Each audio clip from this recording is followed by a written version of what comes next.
الحمد لله رب العالمين والصلاة والسلام على سيد الأنبياء والمرسلين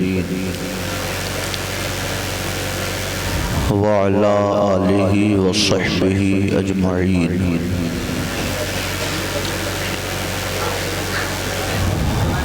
أما بعد فأعوذ بالله من الشيطان الرجيم. بسم الله الرحمن الرحيم.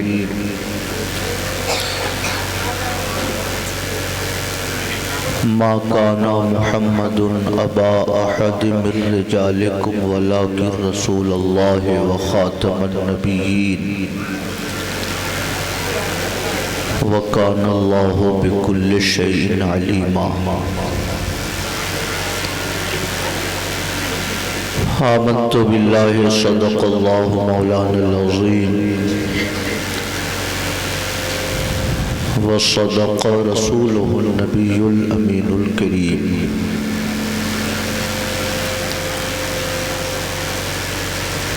ڈھونڈنے والا ستاروں کی گزرگاہوں کا،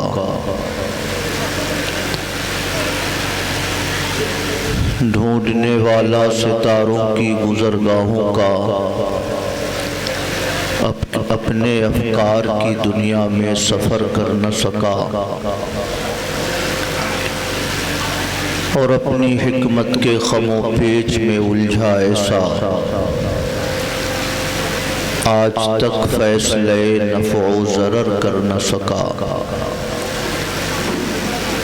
اور جس نے سورج کی شعاعوں کو گرفتار کیا، جس نے سورج کی شعاعوں کو گرفتار کیا، زندگی کی شب تاریک سحر کر نہ سکا. عقیدت و محبت کے ساتھ اپنے آقا کے دربار گوہربار میں درود و سلام کی نظر پیش کیجیے اور پڑھیے اللہم صلی علی سیدنا و مولانا محمد معدن الجود والکرم وعلی آلہ وصحبہ وبارک وسلم. صلاۃ و سلام علیک یا رسول اللہ. رفیقان گرامی،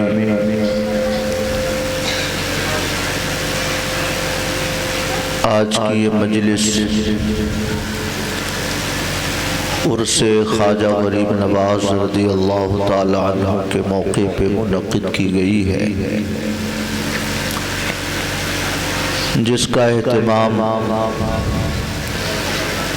دلیلی اور قرب و جوار کے حوصلہ مند نوجوانوں نے اور باہمت مسلمانوں نے کیا ہے.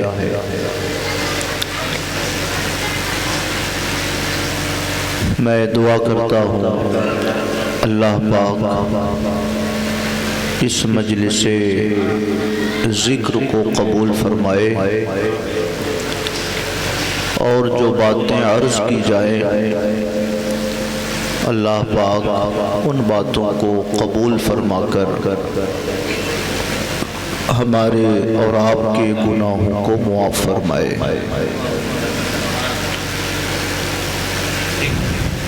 یہ پہلا اتفاق ہے کہ آپ حضرات کے بیچ میں حاضر ہو کر چند کلمات خیر عرض کرنے کا موقع میسر آیا ہے، جس کا ذریعہ عزیز مکرم حافظ و قاری رضوان احمد صاحب سلمہ بنے ہیں.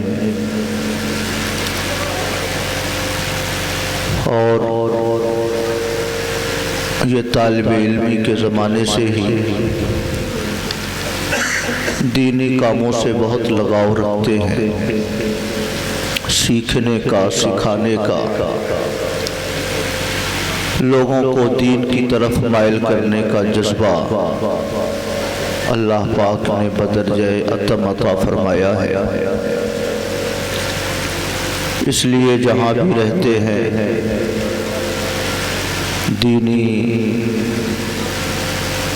رنگ پیدا کرنے کی کوششیں کرتے رہتے ہیں، اور اسی سلسلہ خیر کی ایک کڑی کے طور پر آج کی اس مجلس کا بھی اہتمام آپ حضرات کے تعاون سے انہوں نے کیا ہے۔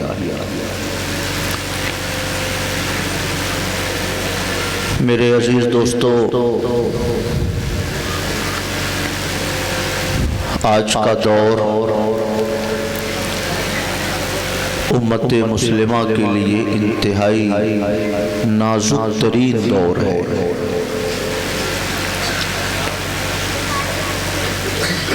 سیاسی طور سے آج ہم اور آپ تاریخ کے کس دہانے پہ کھڑے ہیں، یہ مجھ سے زیادہ بہتر آپ حضرات جانتے ہیں۔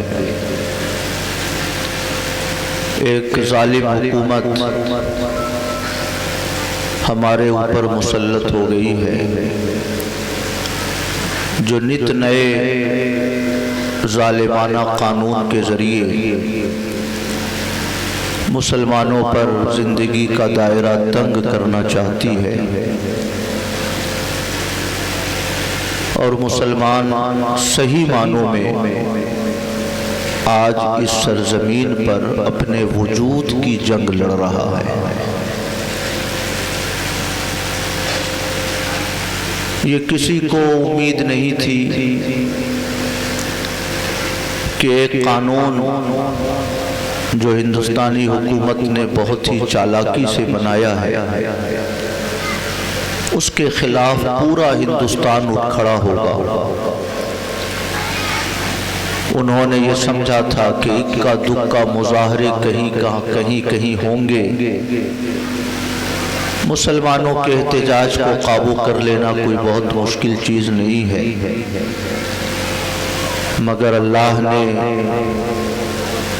ہندوستان کی دیگر قوموں کے دل میں بھی اس قانون کے خطرناک اثرات کا خیال پیدا فرمایا،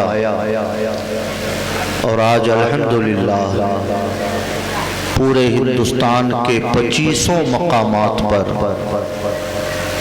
اس ظالمانہ قانون کے خلاف ہندوستان کی ہر برادری کے لوگ سراپا احتجاج ہے۔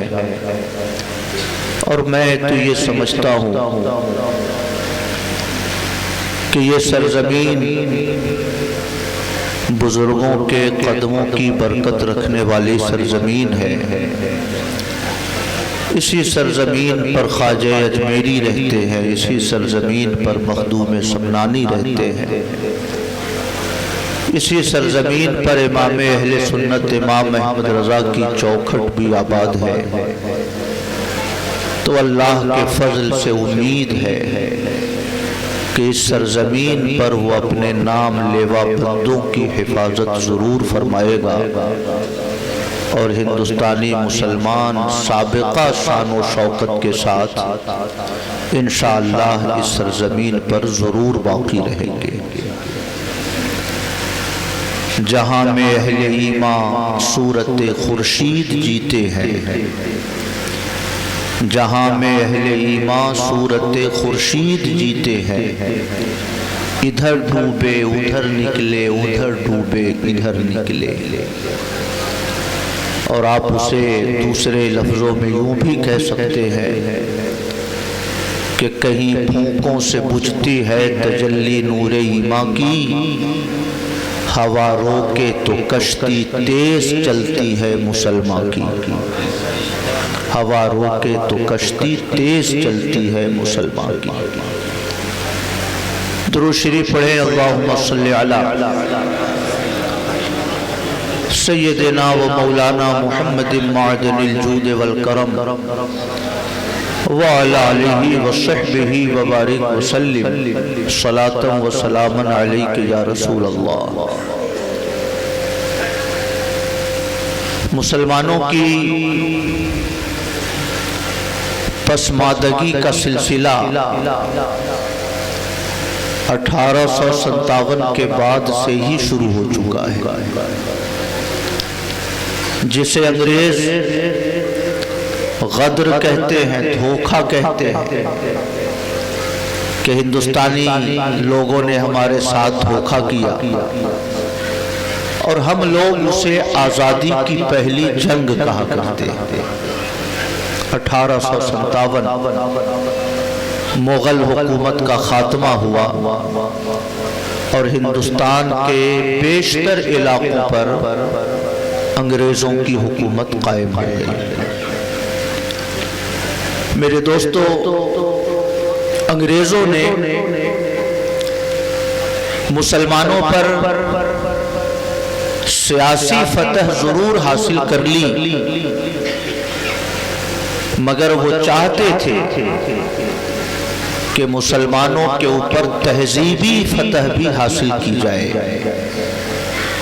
مسلمانوں کے تمدن کو بھی کمزور کیا جائے، مسلمانوں کو نظریاتی طور سے بھی اتنا کھوکھلا کر دیا جائے کہ آنے والے 1000-2000 سال تک یہ قوم ہماری حکومت کے لیے کوئی خطرہ نہ بن سکے۔ اس کے لیے انہوں نے مختلف افراد تیار کیے اور جن لوگوں کو بڑی چالاکی کے ساتھ انگریزوں نے اپنے مفاد کے لیے استعمال کیا، ان ناموں میں ایک نام غلام احمد قادیانی کا بھی ہے، سمجھ رہے ہیں؟ اسماعیل دہلوی کا بھی ہے، سید احمد شہید جس کو وہابیہ اور دیابیانہ شہید بالا کوٹ کہتے ہیں، سید احمد رائے بریلی والے، یہ سب وہ ہتھ کنڈے ہیں جنہیں انگریزوں نے اپنے مقصد کے لیے استعمال کیا۔ انگریز یہ جانتے تھے کہ مسلمان اگرچہ شکست کھا گئے، اگرچہ ہم نے انہیں ناکام کر دیا ہے 1857 کی جنگ میں، مگر مسلمانوں کے پاس دو قوت ایسی ہے کہ ان دو قوتوں کے سہارے یہ کبھی بھی ہماری حکومت کے لیے خطرہ بن سکتے۔ ایک قوت محبت رسول کی قوت ہے اور دوسری قوت جہاد کی قوت ہے، سمجھ رہے ہیں؟ آپ نے اگر ڈاکٹر اقبال کا مجموعہ کلام پڑھا ہو جو کلیات اقبال کے نام سے مشہور ہے، تو شیطان کی جو مجلس شورا ہوئی، ایک شیطان جو مشورہ دے رہا ہے ابلیس کو مسلمانوں کو کمزور کرنے کے لیے، اس مجلس شورا کے دو شعر بہت مشہور ہیں۔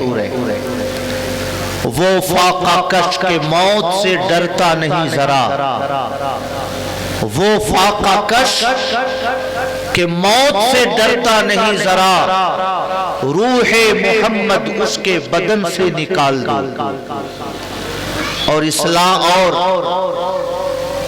فکر عرب کو دے کے فرنگی تخیلات، فکر عرب کو دے کے فرنگی تخیلات، اسلام کو حجاز و یمن سے نکال دو۔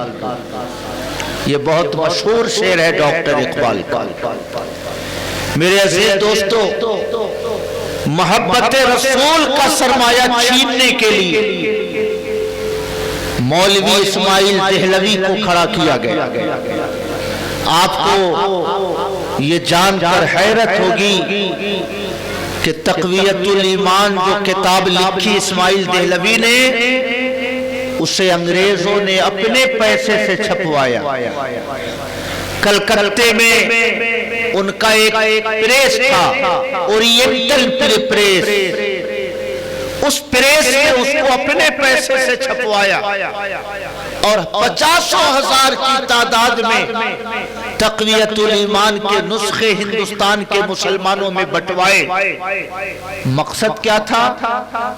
اسماعیل دہلوی نے لکھا تھا یا رسول اللہ کہنا شرک ہے، یا رسول اللہ کہہ کر نبی کو وسیلہ بنانا شرک ہے، اپنا نام محمد بخش رکھنا شرک ہے، نبی کی نشانیوں کو اپنے لیے برکت کا ذریعہ سمجھنا شرک ہے۔ وہ تمام معمولات و مراسم جو 50 سال سے مسلمانوں کے درمیان رائج تھے، ان تمام مراسم کو اسماعیل دہلوی نے شرک لکھ کر مسلمانوں کے دلوں سے محبت رسول کی دولت چھیننے کی کوشش کی۔ سمجھ رہے ہیں؟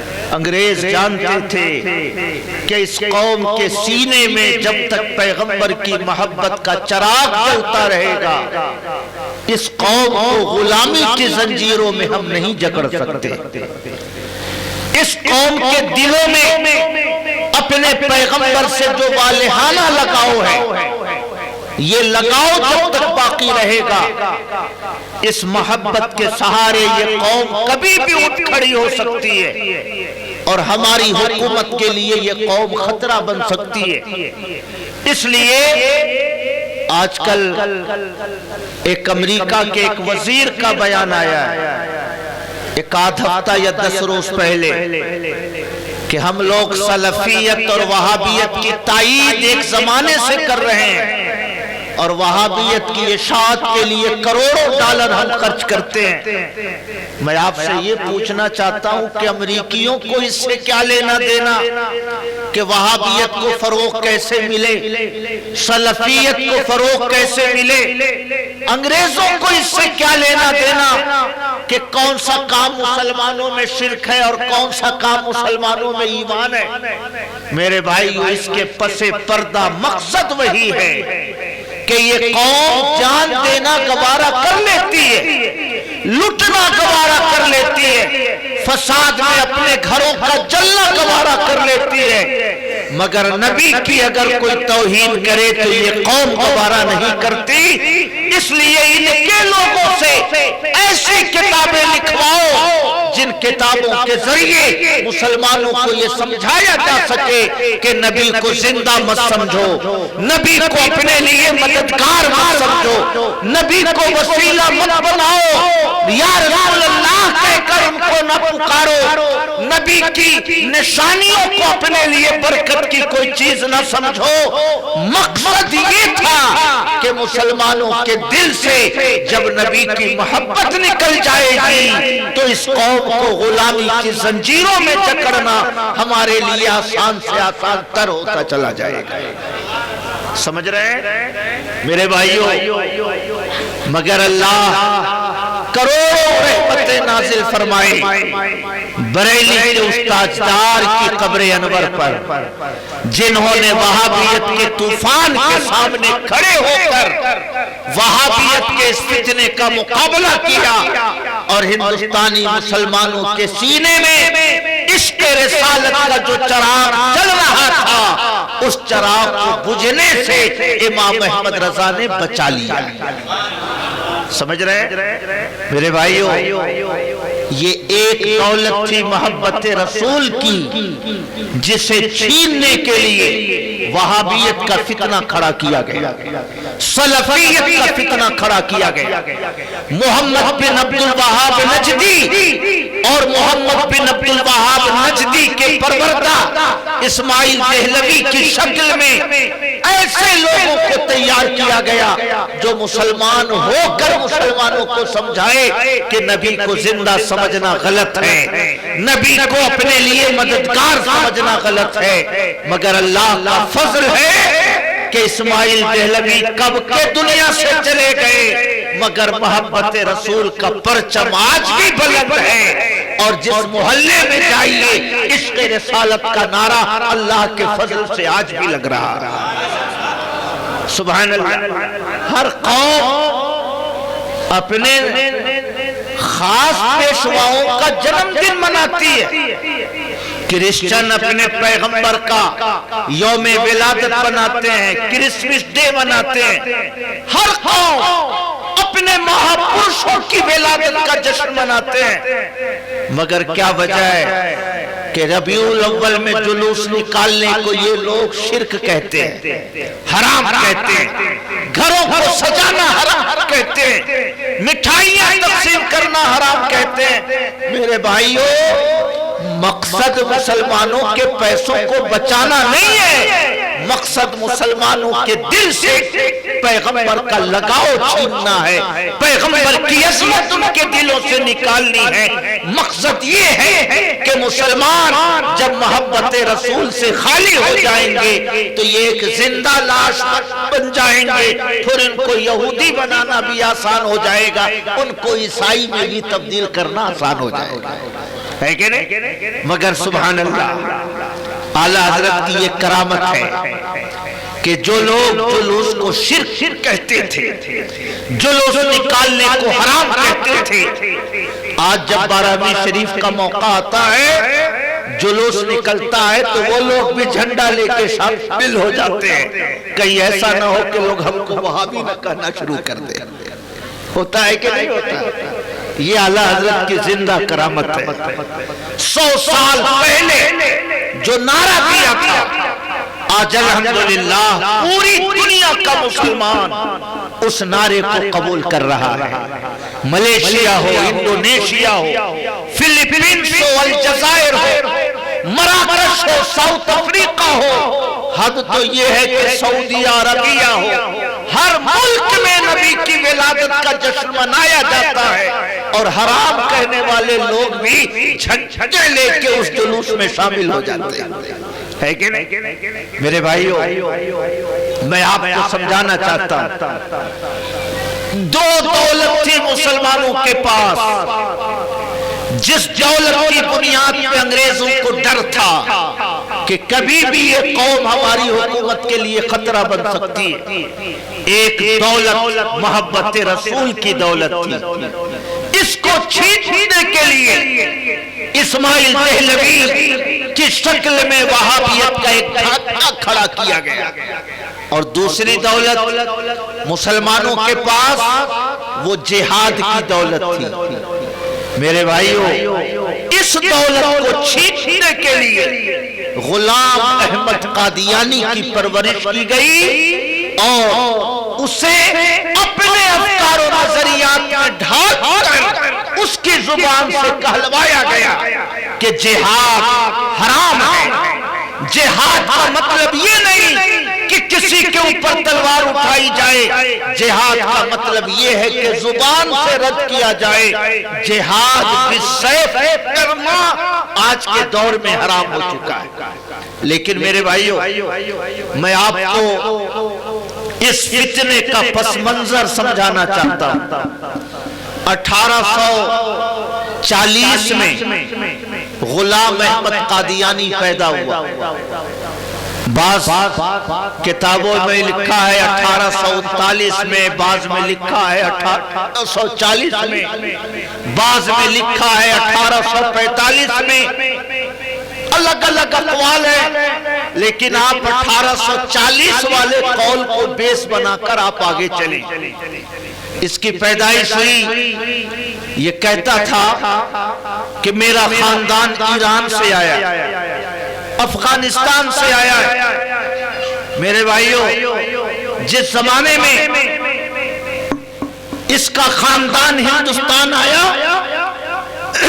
دھیرے دھیرے پنجاب کے علاقے میں اس کے خاندان کا اثر و رسوخ بڑھا۔ 1840 میں یہ پیدا ہوتا ہے۔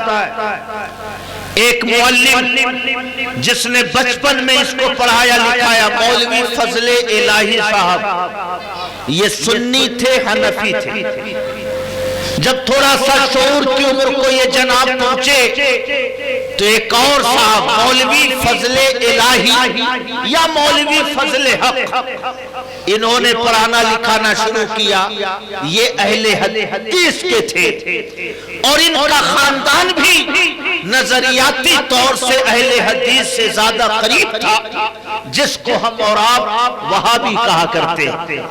میرے بھائیو، اہل حدیث یہ بات چھپانے کی کوشش کرتے ہیں کہ غلام احمد قادیانی وہابیوں سے ہی نکلا ہوا ایک شخص، اہل حدیث سے ہی نکلا ہوا ایک فرد ہے، یہ چھپانے کی کوشش کرتے ہیں. مگر یہ سچائی ہے کہ غلام احمد قادیانی کا جو گھرانہ تھا وہ نظریاتی طور سے اہل حدیث سے متاثر ہی نہیں بلکہ اہل حدیث کے افکار و نظریات کی پیروی کرنے والا. میرے بھائیو، اس نے 3 شادیاں کی. پہلی شادی نصرت جہاں بیگم، نصرت جہاں بیگم. ایک دوسری شادی اس نے کرنے کی کوشش کی، اس کا نام تھا محمدی بیگم، اور اس نے سہارا لیا کہ میرے پاس اللہ کے پاس سے وحی آئی ہے کہ اللہ نے تمہارے ساتھ میرا نکاح کرا دیا، آسمان پہ تمہارے ساتھ میرا نکاح ہو گیا. مگر محمدی بیگم دھن کی پکی عورت، اس نے کہا میرے جوتے سے تمہارا نکاح ہوا ہوگا، میں تمہارے ساتھ نکاح کرنے والی نہیں ہوں. اس نے دھمکیوں کا سہارا لیا. اس نے کہا کہ اگر محمدی بیگم نے میرے ساتھ نکاح نہیں کیا تو 2.5 سال کے اندر اندر اس کا باپ مر جائے گا، 3 سال ہوتے ہوتے اس کا شوہر مر جائے گا. مگر اللہ کی مشیت، اس کے دونوں دعوے جھوٹے ثابت ہوئے اور محمدی بیگم کا نہ باپ 2.5 سال میں مرا، نہ اس کے شوہر کی موت 3 سال میں ہوئی، اور اپنے فیصلوں پر پوری قوت کے ساتھ محمدی بیگم کھڑی رہی اور اس نے جیتے جی غلام احمد قادیانی سے شادی کرنا گوارا نہیں کیا. سمجھ رہے ہیں؟ ایک تیسری شادی میر تقی میر کے خاندان میں ہوئی. میر تقی میر یہ مشہور شاعر دلی کے، میر تقی میر کے خاندان میں شادی ہوئی، اور اہل حدیث کا جو سرغنہ ہے مولوی نذیر احمد، اس نے اس کا نکاح پڑھایا. نکاح پڑھانے کے طور پر اس نے 5 روپیہ اور 1 مسلح دیا. کس نے؟ غلام احمد قادیانی نے نکاحانہ کے طور پر 1 مسلح اور 5 روپے اس زمانے کے لحاظ سے دیے. میں تھوڑا سا پس منظر اس کا سمجھانا چاہتا ہوں.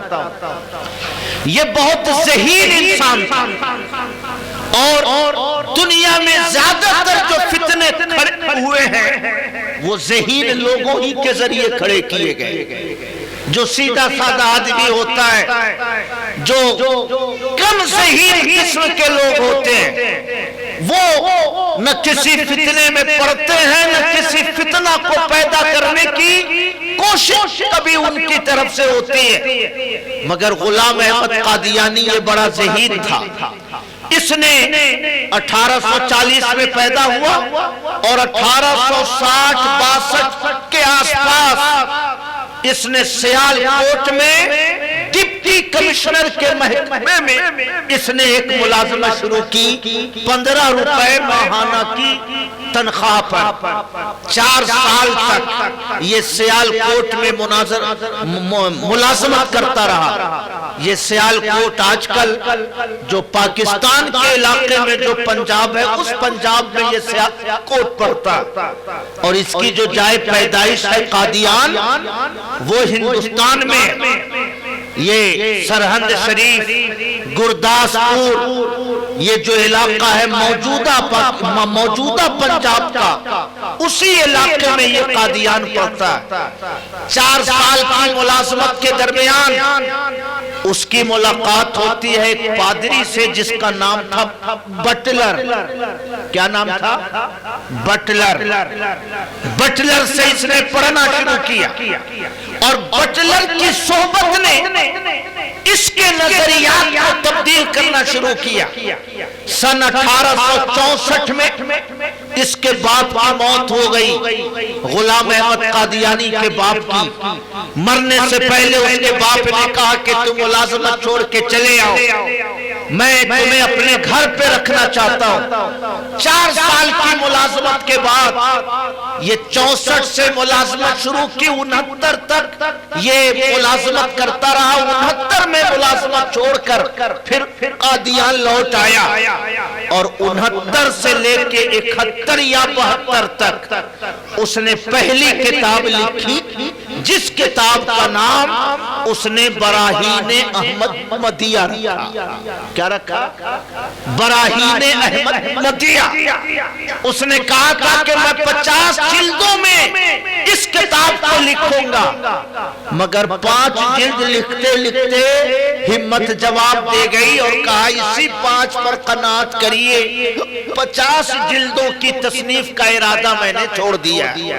میرے بھائیوں، چونکہ بہت ذہین تھا، اس لیے اس زمانے میں انگریزوں نے مسلمانوں کو عیسائی بنانے کے ارادے سے پادریوں کو لندن سے بلانا شروع کیا۔ جیسے آج کل آپ کراچی چلے جائیں، ساؤتھ انڈیا چلے جائیں، جو آدی باسی علاقے ہیں وہاں پر آدی باسیوں کی تعداد تیزی سے عیسائیت کی طرف مائل ہو رہی ہے۔ ہزاروں ہزار دلت اور ہریجن کرسچن بن رہے ہیں۔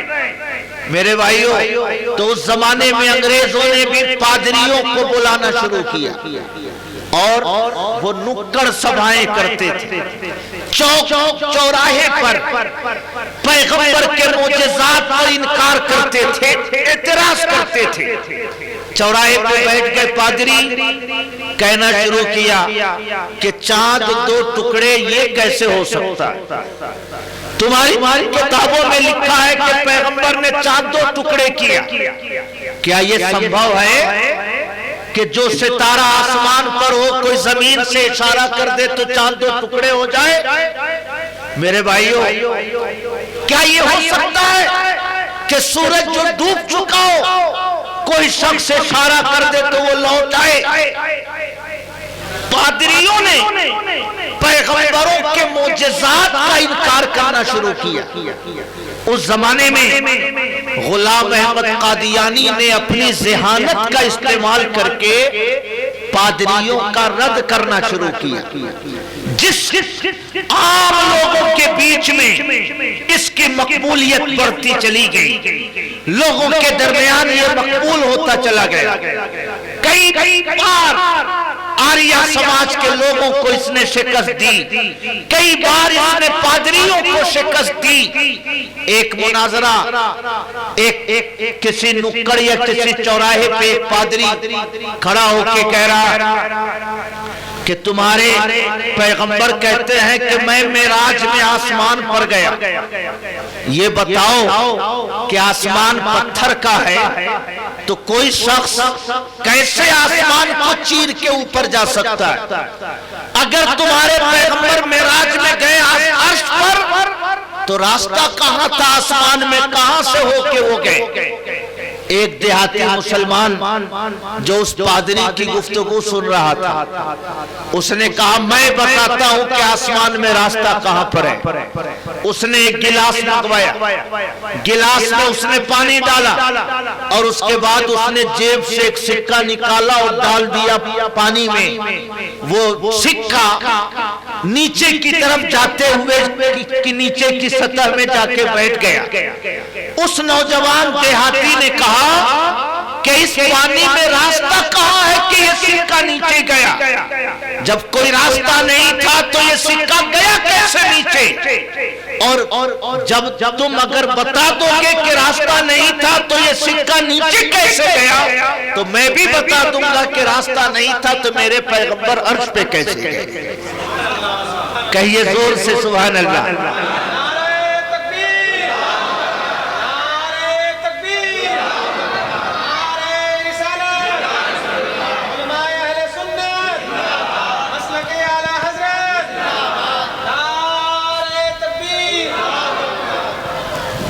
پادریوں کی ٹولی مسلمانوں کو گمراہ کرنے کے لیے اس قسم کے اعتراضات کو پھیلانے لگی، انبیاء کرام کے معجزات کا انکار کرنے لگی، اس سے عام مسلمان بہت بے چین ہو گئے کہ جو چیزیں ہم برسوں سے سنتے آ رہے ہیں یہ پادری ان معجزات کا رد کر رہے ہیں، تو کوئی تو ہو جو اس کی باتوں کا جواب دے۔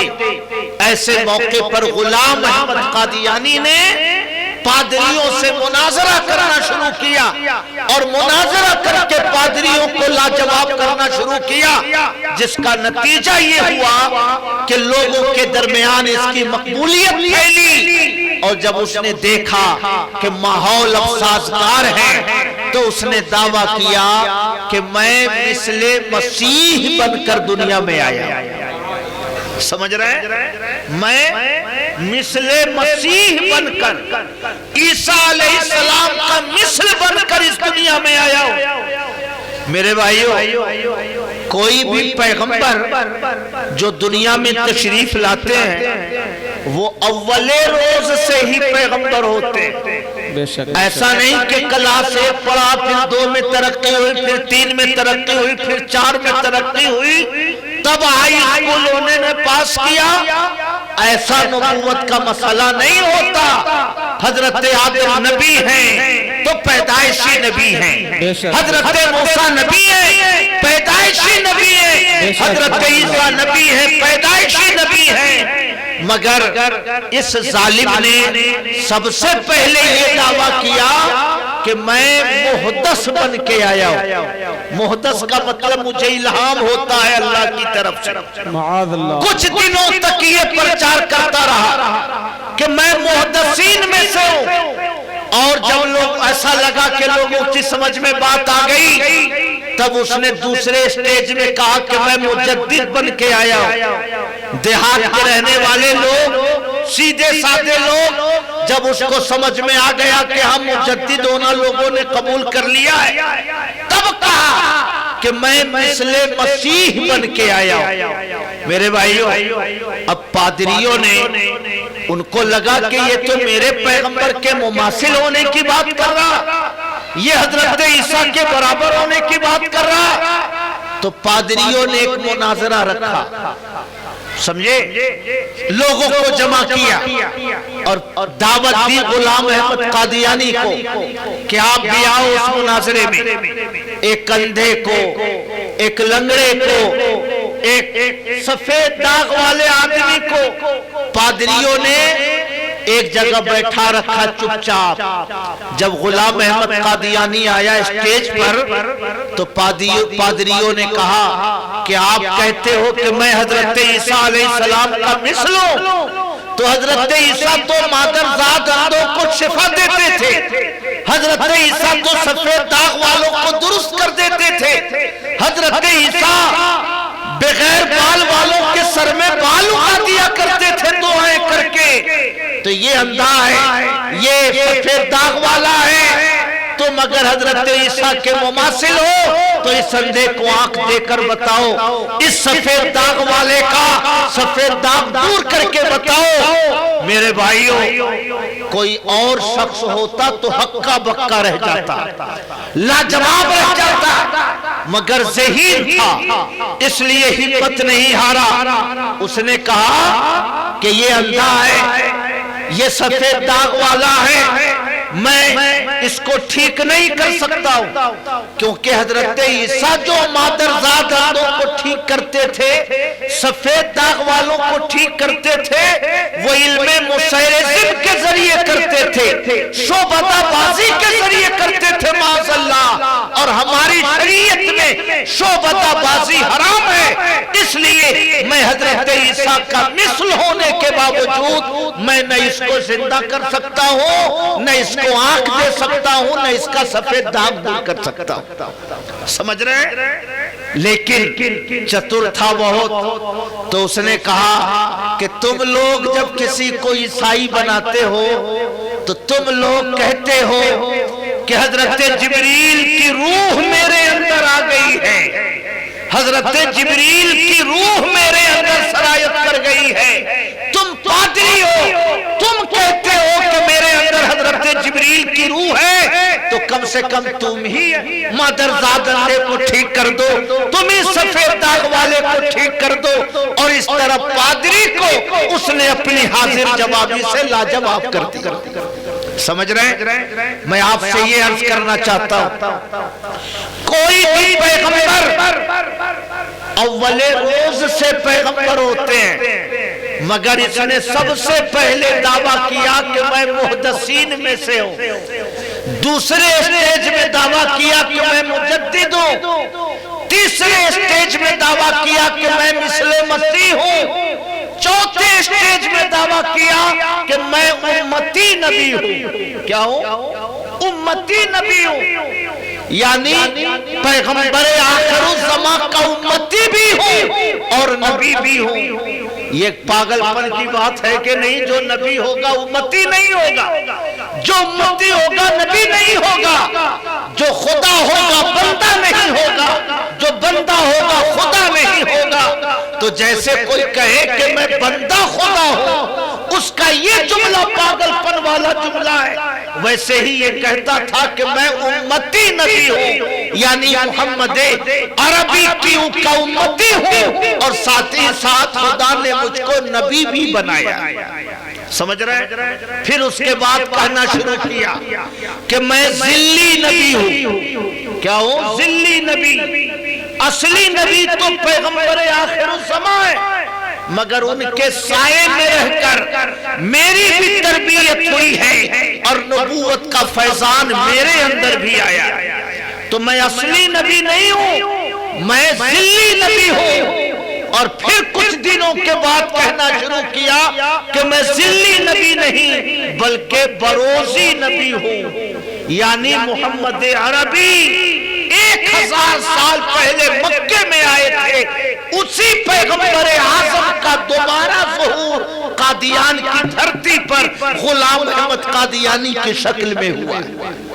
سمجھ رہے؟ کہیے معاذ اللہ، 100 بار معاذ اللہ۔ میرے بھائیو، اسے چونکہ اپنی نبوت کا سکہ لوگوں پہ جمانا تھا، کہتا تھا کہ میں مثل مسیح ہوں، اور لوگ کہتے کہ حضرت عیسیٰ تو مردہ زندہ کرتے تھے، تم کیوں نہیں زندہ کرتے؟ تو کہتا تھا کہ یہ شعبدہ بازی سے حضرت عیسیٰ کرتے تھے، میں اس کو جائز نہیں سمجھتا، اس لیے میں مثل مسیح ہوں، مگر میں نہ مردوں کو زندہ کرتا ہوں نہ کسی مادرزاد اندھے کو میں آنکھ دیا کرتا۔ سمجھ رہے ہیں؟ میرے دوستو، میں آپ سے عرض کرنا چاہتا ہوں، آپ اس کی کتابیں پڑھیں، یہ دھوکہ دینے کے لیے آپ ان سے کسی سے بات کریں گے کہ غلام احمد قادیانی نے خود کو نبی کہا ہے، تو وہ کتاب دکھلائے گا نہیں مجدد کہا، کہے گا غلام احمد قادیانی نے نبوت کا دعویٰ کیا، اس کے جو ایسا خار ہیں وہ کہیں گے نبوت کا دعویٰ نہیں کیا، امام مہدی ہونے کا دعویٰ کیا، چونکہ 12 قسم کے دعوے اس کے ہیں، اس لیے جب جہاں جیسی ضرورت پڑے ویسی بات کہہ کر وہ لوگوں کو گمراہ کرنے کی کوشش کرتے ہیں۔ لیکن میں آپ سے عرض کرنا چاہتا ہوں، یہ ظالم حضرت عیسیٰ علیہ السلام کا اتنا بڑا گستاخ ہمارا عقیدہ ہے کہ جیسے حضرت آدم مٹی سے پیدا ہوئے، نہ ان کا کوئی باپ تھا نہ ان کی کوئی ماں تھی، باپ اور ماں کے رشتے کے بغیر دنیا میں آئے، اسی طرح اللہ نے حضرت عیسیٰ کو صرف ماں کے رشتے سے پیدا کیا، کوئی باپ حضرت عیسیٰ کا نہیں تھا۔ حضرت مریم کے جسم پر حضرت جبریل نے پھونک ماری اور حضرت مریم امید سے ہو گئی، اور حضرت مریم کے شکم سے حضرت عیسیٰ کی پیدائش ہو گئی، ہے کہ نہیں؟ یہ قرآن کی آیتوں سے ثابت ہے کہ حضرت عیسیٰ کا کوئی باپ نہیں، مگر یہ ظالم کہتا تھا کہ یوسف نام کا ایک بڑی ہی تھا، لوہار دروازہ بنانے والا بڑی ہی تھا، جو حضرت عیسیٰ کا معاذ اللہ باپ تھا۔ یہ ظالم کہتا تھا کہ جیسے نکاح سے پہلے بہت ساری آوارہ عورتیں حمل سے ہو جاتی ہیں، اس اسی طرح معاذ اللہ حضرت مریم نکاح سے پہلے یوسف کے ذریعے حاملہ ہو گئی. گویا حضرت عیسیٰ علیہ السلام کو یہ ظالم ایک ناجائز بچہ کہہ کر دنیا والوں کے سامنے پیش کرتا تھا. سمجھ رہے ہیں؟ میں آپ سے عرض کرنا چاہتا ہوں اس کے کفر اتنے ظاہر ہیں, اس کے کفریات سے اس کی کتابیں بھری پڑی ہیں کہ جتنی لائن پڑھیے گا اتنی لائن میں اس کا کفر آپ کو ملے گا. اس لیے اعلیٰ حضرت نے, بلکہ حد تو یہ ہے کہ اشرف علی تھانوی نے, سر سید احمد علی گڑھی نے, رشید احمد گنگوہی نے, جو دیوبند کے بھی علماء ہیں, انہوں نے بھی فتویٰ دیا ہے کہ غلام احمد قادیانی دین کے دائرے سے باہر ہے, یہ کافر ہے, یہ جہنمی ہے, یہ مرتد ہے. میرے بھائیوں, ایک ایسا شخص جس کے کفر پر صرف اہل سنت نہیں بلکہ تمام فرقوں کا اتفاق ہے, اسی شخص کا نام غلام احمد قادیانی. سمجھ رہے ہیں؟ ایک شعر میں یہ کہتا ہے, ابن مریم کے ذکر کو چھوڑو اس سے بہتر غلام احمد ہے. ابن مریم کے ذکر کو چھوڑو اس سے بہتر غلام احمد ہے. قرآن شریف میں آیت آئی سورہ صف میں, حضرت عیسیٰ فرماتے ہیں وَمُبَشِّرًا بِرَسُولِي یَأْتِی مِن بَعْدِ اسْمُهُ احمد, میں ایک پیغمبر کی خوشخبری سنانے کے لیے آیا ہوں جو میرے بعد اس دنیا میں آنے والے ہیں, ان کا نام احمد ہوگا. تمام مفسرین کا اتفاق ہے کہ احمد سے مراد ہم سب کے نبی آخر الزمان جناب محمد الرسول اللہ صلی اللہ علیہ وسلم ہے, یہ آخری پیغمبر ہیں, یہ مراد ہے. مگر یہ ظالم کہتا تھا کہ احمد سے مراد یہ غلام احمد ہے. میں مراد ہوں اس آیت کریمہ سے. میں آپ سے عرض کرنا چاہتا ہوں, کوئی شخص اگر کہے کہ میں نبی ہوں اور دوسرا شخص کہے کہ نبی ہو تو معجزہ دکھلاؤ, تو معجزہ مانگنے والا آدمی بھی کافر ہو جاتا ہے. سمجھ رہے ہیں؟ کیوں؟ اس لیے کہ جب قرآن کی آیت ہے کہ میرے پیغمبر آخری پیغمبر بن کے تشریف لائے, میرے پیغمبر کے بعد کوئی دوسرا پیغمبر نہیں آ سکتا, تو جس نے کہا کہ میں نبی بن کے آیا ہوں, آپ کو لگا کہ یہ نبی بن سکتے ہیں, تبھی تو آپ نے ان سے معجزہ مانگا, تبھی تو آپ نے اس سے دلیل مانگی. تو جو کسی جھوٹے مدعی نبوت سے معجزہ مانگے, علماء کی نظر میں معجزہ طلب کرنے والا آدمی بھی دین کے دائرے سے باہر ہو جاتا ہے. سمجھ رہے ہیں؟ اس لیے میرے بھائیوں, میں آپ سے عرض کرنا چاہتا ہوں, یہ شخص کہتا تھا کہ معجزات یہ نگاہوں کی بندش ہیں. حضرت عیسیٰ مردہ زندہ کرتے تھے, یہ نگاہوں کی بندش تھی, یہ جادو تھا, یہ ٹونا تھا. میرے بھائیوں, جبکہ قرآن کی آیت صریحہ میں موجود ہے ابرئ الاکمہ والابرص واحیی الموتى باذن اللہ, میں مادرزاد اندھوں کو ٹھیک کر دیا کرتا ہوں, میں سفید داغ والوں کے سفید داغ کو ٹھیک کر دیا کرتا ہوں, میں مردوں کو خدا کے حکم سے زندہ کر دیا کرتا ہوں. خدا کے حکم سے حضرت عیسیٰ مردوں کو زندہ کیا کرتے تھے, اور یہ نادان کہتا تھا کہ یہ جادو ہے, یہ ٹونا ہے, یہ شعبدہ بازی ہے, یہ علم مسحرزم کے ذریعے ایسا کرتے تھے. میرے بھائیوں, جو کسی پیغمبر کی توہین کرے, کسی پیغمبر کو ناجائز بچہ کہے, قرآن نے جسے بغیر باپ کے پیدا ہونے والا پیغمبر کہا, اس کا باپ کہہ رہا ہے, اس شخص کے کفر پر کسی بھی کلمہ پڑھنے والے کو کبھی کوئی شبہ نہیں ہو سکتا ہے کہ نہیں؟ میرے بھائیوں, میں آپ سے عرض کرنا چاہتا ہوں کہ آپ اس فتنے سے ہوشیار رہیں، اپنے نوجوانوں کو بچاتے رہیں، اپنے نوجوانوں کو خبردار کرتے رہیں۔ نہ کوئی مثل مسیح آیا ہے، نہ کوئی امام مہدی بن کر آیا ہے، نہ کوئی میرے پیغمبر کا مثل بن کے آیا ہے۔ میرے پیغمبر کا کوئی مماثل ہو ہی نہیں سکتا۔ کوئی شخص جو شراب پیتا ہو، الٹے سیدھے کام کرتا ہو، وہ کسی پیغمبر کا مثل کیسے ہو سکتا ہے؟ سمجھ رہے ہیں میری بات؟ درود شریف پڑھیے، اللہم صلی علی سیدنا و مولانا محمد معدن الجود والکرم وعلی آلہ وصحبہ وبارک وسلم صلاۃ و سلام علیک یا رسول اللہ۔ رہ گیا یہ مسئلہ کہ چاند دو ٹکڑے کیسے ہو سکتا ہے، سورج ڈوبنے کے بعد کیسے واپس ہو سکتا ہے؟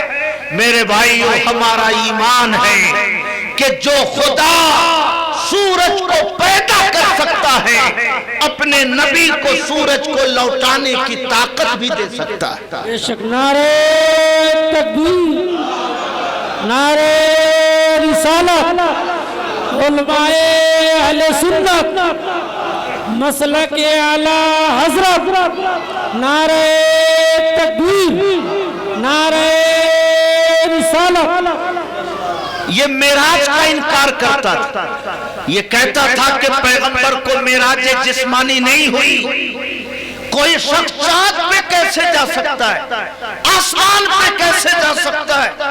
لیکن میرے بھائیو، اب تو سائنسدانوں نے ثابت کر دیا کہ انسان چاند پہ جا سکتا ہے، انسان چاند کا سفر کر سکتا ہے، انسان خلاؤں کا سفر کر سکتا ہے۔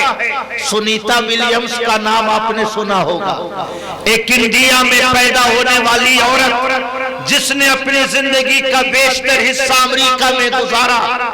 اسے ناسا والوں نے انترکش کے سفر پہ بھیجا، 6 مہینے وہ انترکش میں رہ کے آئی۔ آج سے 100 سال پہلے عیسائی کہتے تھے انسان خلا میں کیسے جا سکتا ہے، انسان چاند میں کیسے جا سکتا ہے؟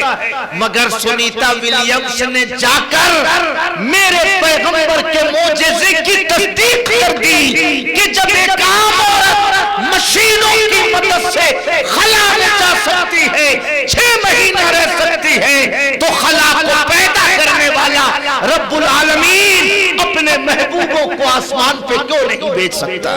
بے شک، سبحان اللہ، سبحان اللہ۔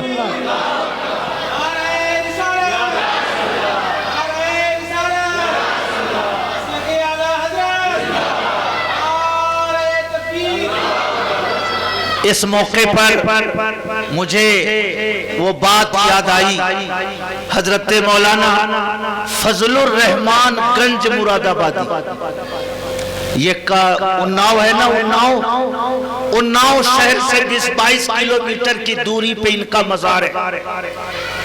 اعلیٰ حضرت تشریف لے جاتے تھے، ان کے ہاں مجذوب بزرگ تھے، اور اشرف علی تھانوی وغیرہ بھی ان سے ملاقات کے لیے جایا کرتا تھا۔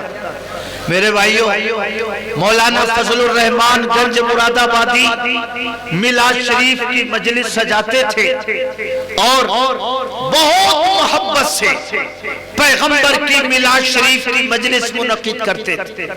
ایک شخص جو سامنے بیٹھا تھا، اس نے کہا حضور، لوگ کہتے ہیں کہ پیغمبر معراج میں تشریف لے گئے، آپ یہ فرمائیں کہ آسمان اور زمین کے بیچ میں ایک طبق ایسا ہے جہاں پہ آگ ہی آگ ہے، گرمی بہت ہے، کوئی بھی چیز جب وہاں پہنچتی ہے تو جل کے راکھ ہو جاتی ہے۔ حضور، پیغمبر اگر اس طبقے سے گزر کے اوپر گئے تو پھر پیغمبر کا جسم اس میں سلامت کیسے رہا؟ پیغمبر کا جسم اس آگ میں محفوظ کیسے رہا؟ اس لیے معراج کا سفر میری سمجھ میں نہیں آتا۔ مولانا فضل الرحمان گنج مراد آبادی چوکی کے اوپر چھوٹی چھوٹی موم بتی جل رہی تھی، اس زمانے میں راڈ اور بلب تو ہوتا نہیں تھا. مولانا فضل الرحمان گنج مراد آبادی نے اپنے رومال سے دھاگا نکالا, دھاگے کو ہاتھ میں لپیٹ کر چراغ کی لو کے آر پار لانے لے جانے لگے. اس شخص سے پوچھا کہ یہ آگ کا کام ہے جلانا, دھاگا ایک کمزور چیز, اس کا کام ہے جلنا, میں دھاگے کو آگ سے آر پار کر رہا ہوں, مگر آخر یہ دھاگا جل کیوں نہیں رہا؟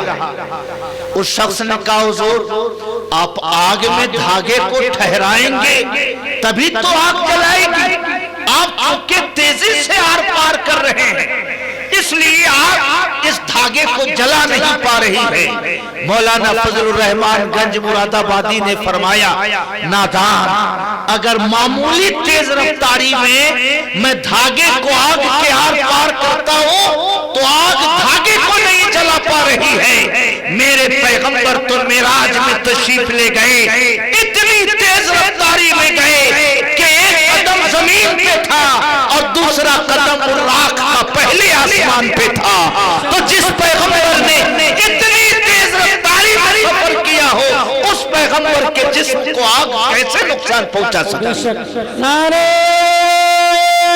تکبیر, نعرہ رسالت, علماء اہل سنت مسلک اعلی حضرت, نعرہ تکبیر, نعرہ رسالت. سبحان اللہ سبحان اللہ. غلام احمد قادیانی جو کفر بکتا تھا اس میں ایک کفر یہ بھی تھا کہ حضرت عیسیٰ آسمان کے اوپر کیسے اٹھائے جا سکتے؟ کوئی انسان بھاری بھرکم جسم والا آسمان پہ کیسے جا سکتا ہے؟ اور اگر آسمان پہ گیا بھی تو کھائے پیے بغیر کیسے زندہ رہ سکتا ہے؟ اس لیے حضرت عیسیٰ اگر آسمان پہ اٹھائے بھی گئے تو 10-20-50 سال کے بعد وہ انتقال کر گئے, اور اب جو دنیا میں آیا ہوں میں انہی کی شکل لے کے دنیا میں آیا. سمجھ رہے ہیں میرے بھائیوں؟ میں آپ سے عرض کرنا چاہتا ہوں آدمی بہت زیادہ ذہین ہو جائے تو وہ گمراہی کے راستے پہ چل پڑتا ہے, وہ گمراہ ہو جاتا ہے. اس لیے ہم سب دعا کرتے ہیں کہ مولا ہمیں بہت زیادہ ذہین نہ بنا, اور اگر ذہانت دے تو مصطفیٰ کی غلامی کا شوق بھی ہمارے دلوں میں دے. ہم انجینئر بنے, ڈاکٹر بنے, فلسفی بنے, مگر مولا پیغمبر کا غلام بن کر زندگی گزارے. ہم اور آپ یہی دعا کیا کرتے ہیں کہ نہیں؟ سبحان اللہ. آپ نے سنا ہے اصحاب کہف کا واقعہ. اصحاب کہف 16ویں پارے میں سورہ کہف کو آپ پڑھیے. ایک ظالم بادشاہ مسلط ہو گئے, لوگوں کے ڈر سے اپنا ایمان بچانے کے لیے یہ اصحاب کہف جو تھے یہ چلے غار کی طرف اور غار میں سو گئے تاکہ اس ظالم بادشاہ کے ظلم سے بچ سکے. اللہ پاک نے ان کے اوپر نیند طاری کر دی. 100-200 سال قرآن شریف کی آپ آیتیں پڑھیں, 200 سال یا 300 سال تک اللہ پاک نے اسی غار میں, قرآن شریف میں آپ صحیح طور سے پڑھ سکتے ہیں 200 سال یا 300 سال, 300 سال تک اصحاب کہف اسی غار میں سوئے رہے, بغیر کھائے پیے سوئے رہے. جب کچھ دنوں کے بعد نیند کھلی تو ایک شخص نے کہا کہ یہ سکہ لے جاؤ, بھوک لگ رہی ہے, جاؤ ذرا بازار سے کھانا خرید کے لے. سمجھ رہے؟ اب جب وہ سکہ لے کے ایک شخص گیا بازار, دکاندار نے سکہ دیکھا تو وہ حیران رہ گیا کہ یہ تو 100-200 سال پہلے کا سکہ ہے, اس کے پاس کیسے آ گیا؟ میرے بھائیوں اب آپس میں تبصرہ شروع ہوا کہ ہم ایک دن سوئے کہ 2 دن سوئے؟ تو قرآن شریف کی آیت میں ہے کہ نہیں، اللہ نے تمہیں اتنے سال تک یہاں پہ موت کی حالت میں رکھا۔ قرآن شریف کی آیت مجھے ٹھیک سے نہیں یاد، حافظ صاحب سے آپ پڑھ کر وہ مدت معلوم کر سکتے ہیں۔ میں آپ کو یہ بتانا چاہتا ہوں، جو گدھا ساتھ لے کے گئے تھے اس گدھے کا گوشت ختم ہو گیا، ہڈیاں سڑ گل گئی، ان ہڈیوں کے سڑنے گلنے سے یہ اندازہ لگا کہ ہم لوگ کوئی آدھا دن یا 1 دن نہیں سوئے ہیں، بلکہ اللہ نے لمبی مدت تک ہم لوگوں کو اسی غار میں حالت نیند میں رکھا۔ سبحان اللہ، وہ رب العالمین جو اصحاب کہف کو کھائے پیے بغیر زمانے دراز تک زندہ رکھ سکتا ہے، وہ رب العالمین اپنے پیغمبر حضرت عیسیٰ کو کھائے پیے بغیر آسمان کے اوپر زندہ کیوں نہیں رکھ سکتا؟ رکھ سکتا ہے کہ نہیں رکھ سکتا؟ کہیے زور سے سبحان اللہ۔ اس لیے میرے بھائیوں، کسی کی سمجھ میں آوے کہ نہ آوے، کوئی انبیاء کرام کے معجزات کو قبول کرے کہ نہ کرے، انہیں ہلاک ہونے دیجئے، مگر الحمدللہ ایک دیہاتی مسلمان بھی عقیدہ رکھتا ہے کہ جو خدا کروڑوں کلومیٹر میں پھیلا ہوا آسمان بنا سکتا ہے، کروڑوں کلومیٹر میں پھیلا ہوا سمندر پیدا کر سکتا ہے، کروڑوں کلومیٹر میں پھیلا ہوا آکاش پیدا کر سکتا ہے، وہ خدا اگر سورج کو لوٹا دے تو اس کے لیے کون سا مشکل کام؟ چاند کو اپنے پیغمبر کے اشارے سے 2 ٹکڑے کر دے تو اس خدا کے لیے کون مشکل کام؟ جو اتنا بڑا سنسار بنا سکتا ہے، وہ اپنے نبیوں کے ہاتھوں پر معجزات کے ظہور کی طاقت بھی عطا کر سکتا ہے۔ بے شک بے شک، سبحان اللہ، اللہ اکبر، یا رسول اللہ، یا رسول اللہ۔ میرے بھائیوں، غلام احمد قادیانی کو مردہ زندہ کرنا نہیں سمجھ میں آتا، مادرزاد اندھوں کو آنکھ دینا نہیں سمجھ میں آتا۔ وہ کہتا تھا کہ حضرت عیسیٰ شعبدہ بازی کرتے تھے، نظر کی بندش کرتے تھے۔ ارے نادانو، حضرت عیسیٰ تو اللہ کے اولو العزم پیغمبر ہیں۔ آؤ حضرت خواجہ غریب نواز کی خدمت میں آ کر دیکھ۔ سبحان اللہ، ایک چھوٹا سا پیالہ ہے، انا ساگر ندی کا پانی اس میں کیسے جمع ہو گیا؟ کیا یہ فلسفہ سمجھ میں آتا؟ پانی مانگنے گئے، راجہ کے نوکروں نے کہا کہ نہیں پانی نہیں، جاؤ واپس جاؤ۔ حضرت خواجہ نے اپنے خادموں کو بھیجا، جاؤ انا ساگر سے کہنا کہ معین الدین تم سے پانی طلب کرتے ہیں۔ پورا دریائے انا ساگر چھوٹے سے پیالے میں جمع ہو گیا۔ میں آپ سے عرض کرنا چاہتا ہوں، جب ایک ولی کو اللہ یہ شان دے سکتا ہے کہ ایک ندی کو پیالے میں جمع کر دے، تو اگر اللہ نے حضرت عیسیٰ کو مردہ زندہ کرنے کی طاقت دے دی، مادرزاد اندھوں کو آنکھ دینے کی طاقت دے دی، اپنے پیغمبر آخر الزمان کو چاند 2 ٹکڑے کرنے کی طاقت دے دی، ڈوبے ہوئے سورج کو لوٹانے کی طاقت دے دی، تو جب پیغمبر کے غلام پیالے میں پانی جمع کر سکتے ہیں تو پیغمبر ان معجزات کو ظاہر کیوں نہیں کر سکتے؟ زور سے کہیے سبحان اللہ، اور زور سے کہیے سبحان اللہ۔ میرے بھائیوں، میں آپ سے عرض کرنا چاہتا ہوں، جو شخص ولی کی ولایت نہ سمجھ سکے، وہ شخص نبی کی نبوت کیا سمجھ سکتا ہے؟ وہ شخص نبی کی نبوت کو کیسے سمجھ سکتا ہے؟ سبحان اللہ۔ خواجہ معین الدین چشتی اجمیری، جن کے عرس کی محفل میں ہم اور آپ بیٹھے ہیں، سبحان اللہ، ان کے اول خلیفہ تھے خواجہ قطب الدین بختیار کاکی رحمت اللہ علیہ۔ ان کا نام کیا ہے؟ قطب الدین بختیار کاکی۔